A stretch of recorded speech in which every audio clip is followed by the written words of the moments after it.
Des tirs de Kalachnikov, des véhicules incendiés et des cadavres qui jonchent le sol. Ces images ont été tournées par un groupe armé terroriste. Ces djihadistes viennent d'attaquer un camp militaire malien installé quelques semaines plus tôt par les soldats français dans cette zone dite des 3 frontières entre le Mali, le Niger et le Burkina Faso. Le bilan est lourd, 52 soldats maliens tués.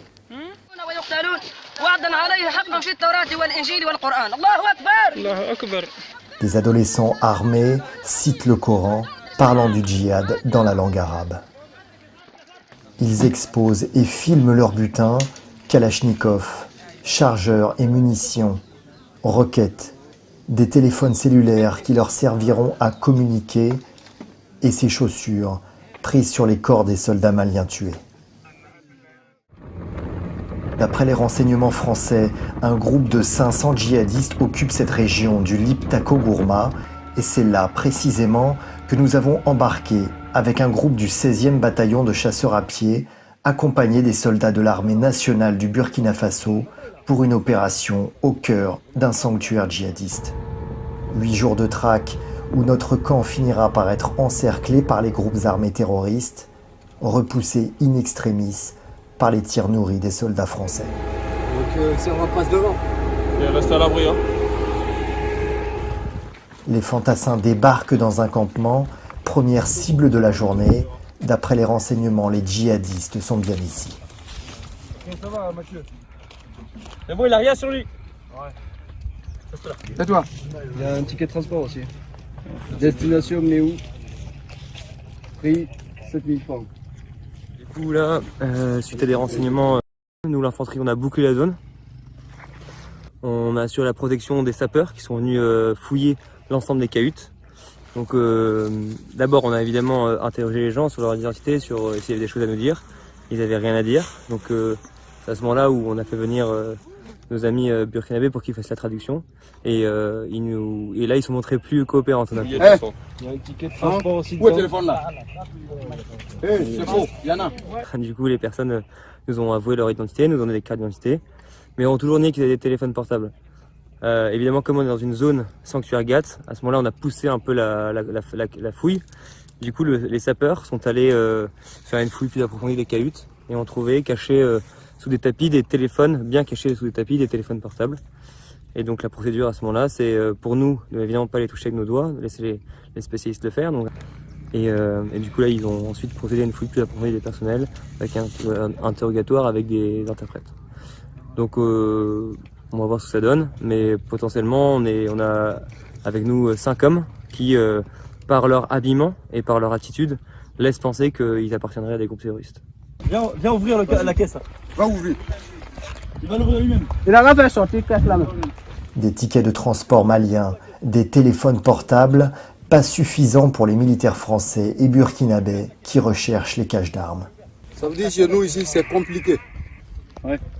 Il y en a, ils ne sont pas d'ici, mais ils vivent ici.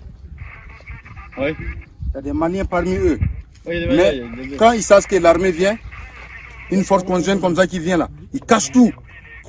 Ils barrent tout. Mais si c'est entre nous et eux, ils vont se présenter. Ça, il n'y a pas de micmac. Ils vont se présenter pour qu'on se combat avec. Mais quand il y a une force armée qui nous joint, ils ne se présentent pas. Parce qu'ils savent, toute chose, vous allez demander leur pièce d'identité. L'identité d'abord. Oui. Mais avec nous, eh bien, ils n'ont pas le temps pour nous dire ça. Parce que c'est l'arme maintenant qui va répondre. Parce qu'ils vont tirer sur nous, ils vont nous tendre des embuscades pas possibles. Fondus parmi la population, les supposés membres groupes armés terroristes vont être interrogés, fichés, puis relâchés faute de preuves. On a procédé à quelques contrôles d'identité sur du personnel qui pouvait paraître suspect. Donc là, ils ont tous été relâchés. Il n'y avait pas d'éléments assez probants en fait, et assez incriminants pour pouvoir mener une interpellation sur ce personnel. Pas d'éléments probants, autrement dit, pas de cache d'armes. Les fantassins reprennent leur ratissage. Ils savent très bien maintenant que les sonnettes, comme on les appelle, les surveillent. Ces hommes payés par les djihadistes pour les prévenir de leur arrivée. Embarquez verrouillé. Après une journée de ratissage, le soleil se couche aux abords de la forêt de Tofagala, cœur du sanctuaire djihadiste. Chaque soir, il faut installer le bivouac. Les blindés des soldats français se regroupent en carré défensif. Ce soir, on est sur un bivouac militaire organisé en carré avec les véhicules blindés qui permettent de protéger ceux qui dorment. Donc il y a ceux qui protègent et ceux qui dorment. Et l'objectif, c'est de tenir toute la nuit et avec un dispositif défensif qui permet en cas d'attaque, d'être assez rapide sur différents postes de combat. Dès 19h, les sentinelles repèrent les individus en approche à 800 mètres du camp. Tir de sommation, puis tir de neutralisation pour dissuader les djihadistes qui encerclent le camp d'attaquer le bivouac.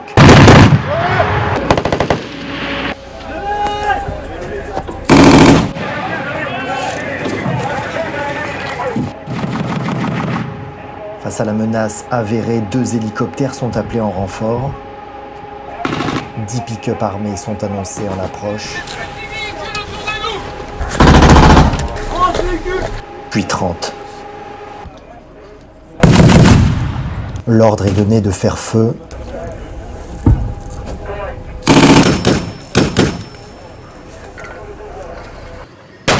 Coup parti. Près 2. Troisième coup parti. Les tirs dureront toute la nuit jusqu'à faire fuir le groupe armé djihadiste. Au petit matin, les soldats n'ont pas dormi. Le bilan est décevant. Alors donc hier soir, il y a eu dans notre secteur, on a eu plusieurs mouvements de personnel. Ensuite, on a également eu des pick-up qui sont entrés dans notre secteur, donc des 4x4. Donc là également, on a donc une dizaine de pick-up. On a procédé également à des tirs de sommation. Les pick-up ne se sont pas arrêtés. On a essayé d'effectuer des tirs de neutralisation également, mais sans efficacité à cause des mouvements de terrain.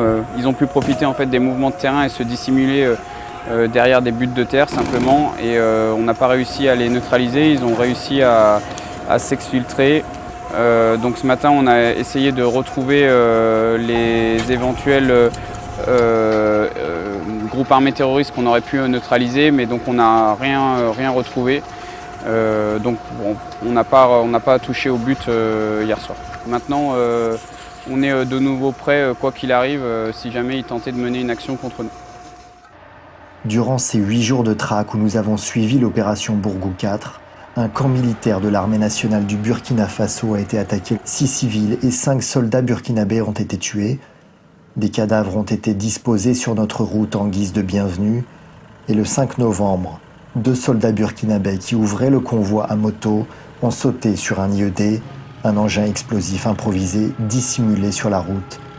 Pour les soldats français en opération au Sahel, une région grande comme 5 à 6 fois la France, la mission Barkhane est loin d'être terminée.